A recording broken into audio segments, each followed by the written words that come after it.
जाकर भी प्रधानमंत्री नरेंद्र मोदी ने कुछ यही मैसेज दिया है।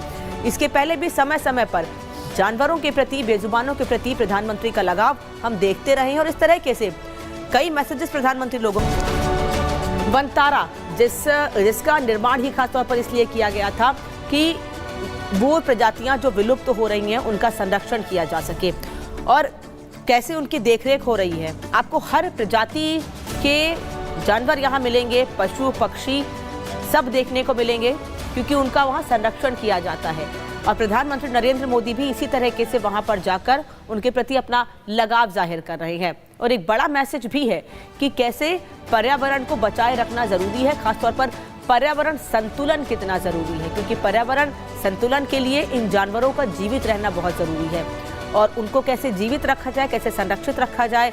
आपके आसपास भी किसी तरह की कोई प्रजाति है, कोई जानवर है, आप उसे देखते हैं, आप सड़क पर अगर कभी कई बार होता है कि आप जंगल के इलाके से गुजर रहे हैं, जंगल के क्षेत्र से गुजर रहे हैं और वहाँ पर कई बार किसी गाड़ी की वजह से टक्कर लग जाती है, जानवरों को चोट लग जाती है, तो आप उन्हें बचाने का प्रयास करें,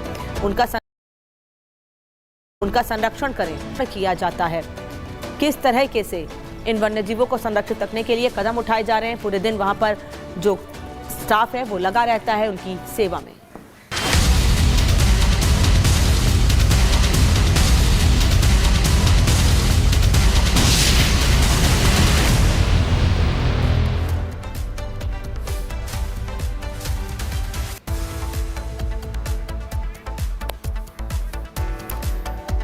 चलिए बढ़ते आगे, अब बात संभल की करते हैं क्योंकि संभल मस्जिद पेंट मामले की सुनवाई टल गई है। हाईकोर्ट ने 10 मार्च तक के लिए सुनवाई टाल दी है। सुनवाई 10 मार्च तक के लिए टाली गई है। इलाहाबाद हाईकोर्ट ने इस मामले की सुनवाई टाल दी है। 10 मार्च तक इस मामले की सुनवाई टाली गई है। बता दें आपको कि रमजान का हवाला देते हुए जामा मस्जिद में संभल में मुस्लिम पक्ष ने रंगाई पुताई कराने की मांग की थी, जो मामला कोर्ट में भी गया था और एक सर्वे भी किया गया था एएसआई की ओर से, जिसमें एएसआई ने अपनी रिपोर्ट कोर्ट में सबमिट की थी और उसमें यह साफ कहा गया था कि फिलहाल मस्जिद परिसर में रंगाई पुताई की कोई जरूरत नहीं है और अब इस मामले में सुनवाई 10 मार्च तक के लिए टाल दी गई है। हाईकोर्ट में 10 मार्च तक के लिए सुनवाई को टाल दिया गया है। जिस वक्त एएसआई की टीम 3-4 दिन पहले सर्वे करने के लिए पहुंची थी, सुरक्षा के वहां कड़े इंतजाम किए गए थे और जो इस सर्वे का मतलब सिर्फ इतना था कि जो मुस्लिम पक्ष की ओर से मांग की जा रही है रंगाई पुताई की मस्जिद में, क्या वो वाजिब है, उसको देखते हुए ही ये सर्वे कराया गया था। हालांकि सर्वे रिपोर्ट में एएसआई ने साफ कहा था कि ऐसी कोई जरूरत नहीं है। वहीं हिंदू पक्ष की ये मांग थी, हिंदू पक्ष का ये कहना था कि रंगाई पुताई के बहाने मस्जिद परिसर में कुछ छेड़छाड़ की जा सकती है, इसीलिए मस्जिद परिसर में रंगाई पुताई नहीं कराई जानी चाहिए। इस मामले को लेकर दोनों पक्ष कोर्ट में गए थे। एक तरफ मुस्लिम पक्ष ने मांग की थी कि रंगाई पुताई कराई जाए, तो वहीं हिंदू पक्ष ने आपत्ति दर्ज कराई थी। लेकिन एएसआई ने जब सर्वे किया था तब रिपोर्ट में साफ कहा था कि फिलहाल रंगाई पुताई की कोई जरूरत नहीं है। अब हाईकोर्ट इस मामले पर 10 मार्च तक में सुनवाई। और बड़ी खबर आपको बताएं, महाराष्ट्र में मंत्री धनंजय मुंडे का इस्तीफे की मांग की गई थी मामले में और इस्तीफा दे दिया गया है। महाराष्ट्र में एनसीपी नेता और कैबिनेट मंत्री धनंजय मुंडे ने अपना इस्तीफा दिया है, इस्तीफा सौंप दिया है। सीएम फडणवीस ने उनका इस्तीफा स्वीकार भी कर लिया है।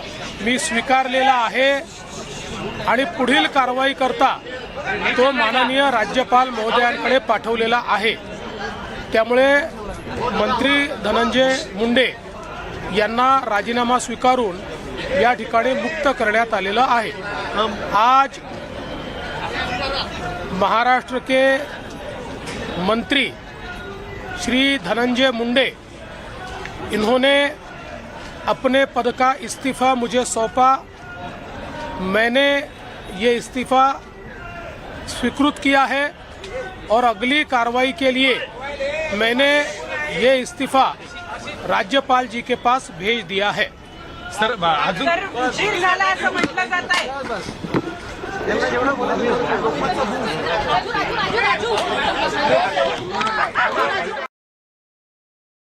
हमने स्वीकार कर लिया है, इस्तीफा स्वीकार कर लिया गया है क्योंकि देखिए सियासी हलचल तेज हो गई थी, इस्तीफे की मांग की जा रही है। एक और बड़ी खबर आपको बताएं, एसडीपीआई के अध्यक्ष को ईडी ने गिरफ्तार किया। पीएफआई मामले में एसडीपीआई के अध्यक्ष एमके फैज अरेस्ट कर लिए गए। मनी लॉन्ड्रिंग केस में ईडी ने फैज को गिरफ्तार किया है। गृह मंत्रालय ने पीएफआई पर प्रतिबंध लगाया। आतंकी गतिविधियों पर शामिल होने पर प्रतिबंध पीएफआई पर लगा है। मामले में जांच हो रही और एसडीपीआई नेता को अरेस्ट कर लिया गया है। मनी लॉन्ड्रिंग केस में ईडी ने फैज की गिरफ्तारी की है, उन्हें अरेस्ट किया है। पीएफआई से लिंक निकला, अभी पूछताछ भी की जा रही है। एसडीपीआई के अध्यक्ष को ईडी ने गिरफ्तार कर लिया है। पूछताछ तमाम हो रही है, हर पहलू से सवाल जवाब किए जा रहे हैं।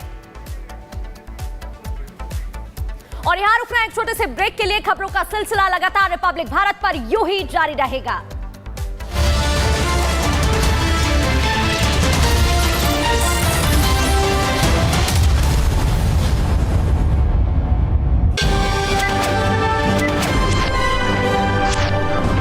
Hey everyone, this is Akshay Kumar and I'm honored to be speaking at the Republic Plenary Summit 2025 under the theme of Limitless India. There we will celebrate the spirit of innovation and progress that's shaping our nation's future.